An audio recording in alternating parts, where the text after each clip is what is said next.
Hi, so if you have been following along with us and doing the Valentine's 26 mystery quilt, you will perhaps have some blocks made already that look like this.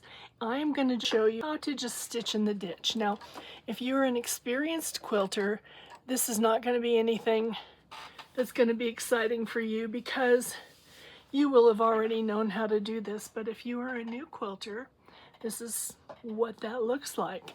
So I'm going to stitch in the ditch around this perimeter of this block here on the inside where those two seams join. And what I have here is I have a piece of backing fabric, I have a piece of batting that we're layering on top, and our block. And you want to make sure when you're doing this that you have enough excess around your block so that you are not cutting things short, okay? So here we go. We're just gonna start off right there, and I'm gonna make my stitch about 2.75, I think will be good enough. And you just want to carefully stitch right in between those two seams as best you can. Okay, and you can slow your machine down if you need to and just go a little slower. If you have an older machine, that's okay, just don't put the gas on the pedal. Okay, there we go. We're just gonna go around. So I'm just gonna move my needle a little bit. There we go.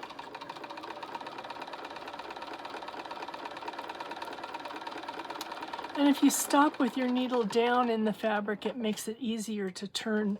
You can just lift your needle and turn your fabric whichever way you need to. Okay, so I already have this stitched now, so I'm just going to cut my thread. So that's what we have. We've stitched in the ditch around there. Now you can go back and you can stitch this little part on each side and this across here to kind of bump your heart out. This is going to be a mug rug for us, so we'll just do that little bit right there. And I'm going to back stitch just a little bit and cut my stitch, and then we'll go here.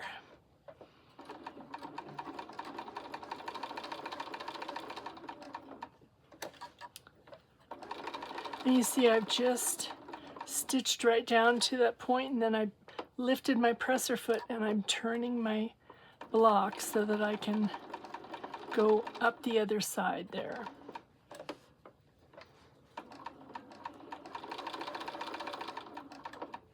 Okay.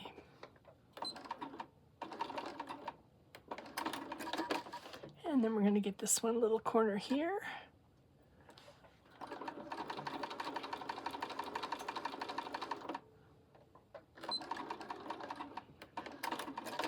Okay. That's all done. Now what I'm going to do with this now, I'll back this out just a little bit for you. So I'm going to stitch around this edge here about a 1/16 away from the edge. It's going to be real close.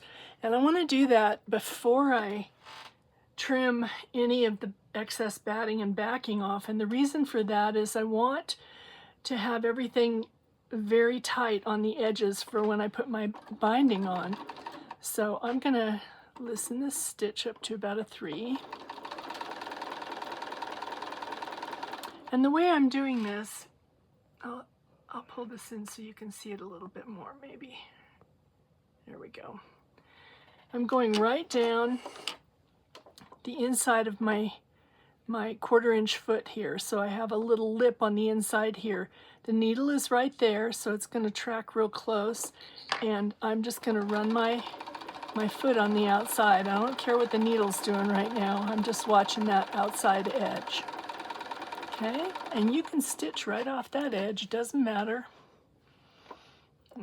Pop that up and then line it up on the next side and continue around.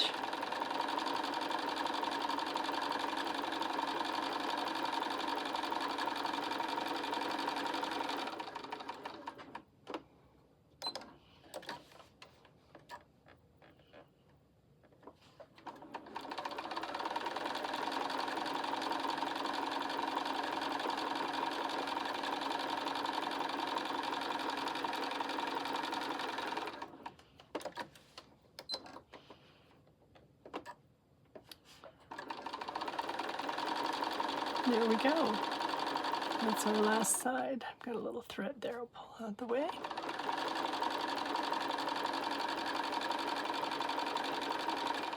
Okay, now I'm just going to take my snips and I'm going to just snip that little thread that's sticking up there. I think we may have another one right here. Yep, we do. Okay, there. Those are gone. Now what I'm going to do is I'm going to take you over here and I'm going to trim around the edges of this. So I'll bring you over here. Now I'm going to get my ruler and a rotary cutter and I'm just going to line up along that edge. I'm going to trim off my excess fabric.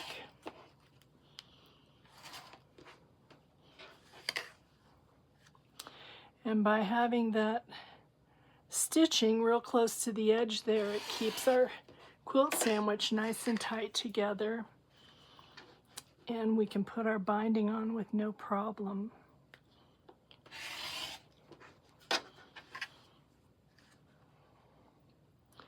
So if you're working on your mystery quilt, if you've made the blocks, or if you are making the quilt or table runner or the table topper, this is a table topper that we'll have the pattern for.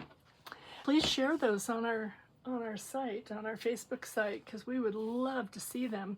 Or you can email them to me at sisterofthedivide@gmail.com and I will post them for you. I have videos on our YouTube channel that will show you how to do mitered corners. I'm going to use a 1/4 inch seam allowance, attaching my binding to the back first because that's the way I like to do it, and then turn it to the front. Okay, so I'm going to stitch down to a 1/4 inch from my corner, lift my presser foot, I'm going to turn, and I'm going to back off. These little blocks to make a perfect little mug rug for Valentine's Day. You could put it in with some hot cocoa and a little cute mug maybe. That would just make a delightful little present for somebody. You could use your hearts across the bottom of a tea towel. That would be pretty.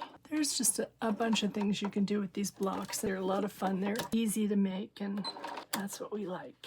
Mitering corners on these blocks. Let me just show you that real quick because some of you don't know how. You sew to a 1/4 inch from the edge. So I've gone just right to here, and then I have a little bit left that I have not stitched.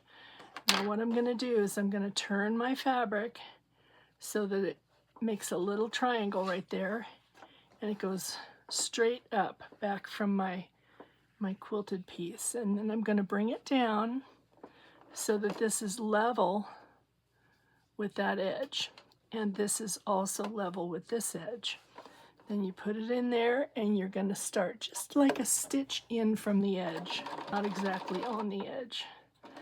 And then you just continue on. And when we turn this, that will give us our mitered corner. Okay, we've folded our binding over and we are going to just stitch along the edge here.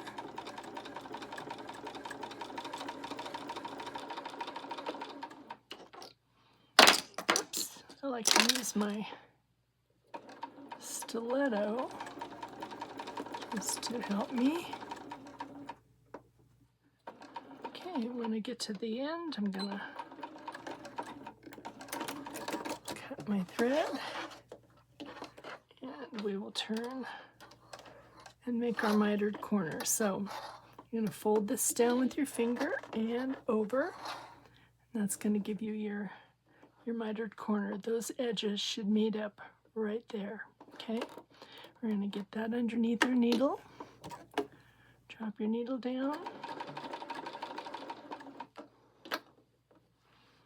And again, we're going to continue on with this.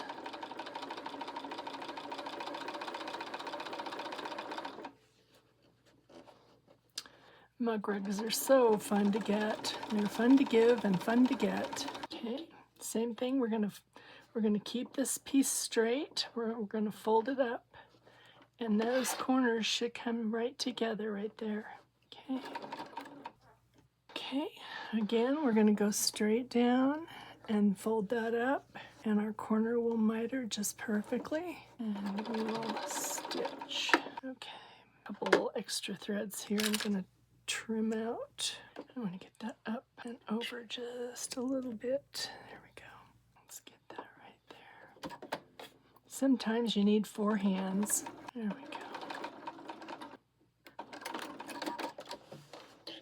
Okay, that's our last little bit here. We're going to get our mitered corner under there. When you start doing your binding on these smaller projects, don't start right at the edge. Start in the middle a little bit, as I've done. That way you have room to turn your fabric and manipulate it to take care of your mitered corners. Okay, now I'm going to trim this up just a little bit, get some of these little threads off. We'll bring my little presser mat over. We'll give it a good little press and we'll be all done. It'll be cute. Okay, here we go. This can go back in the peanut butter jar for another day. Okay. All right, hope that's fun for you.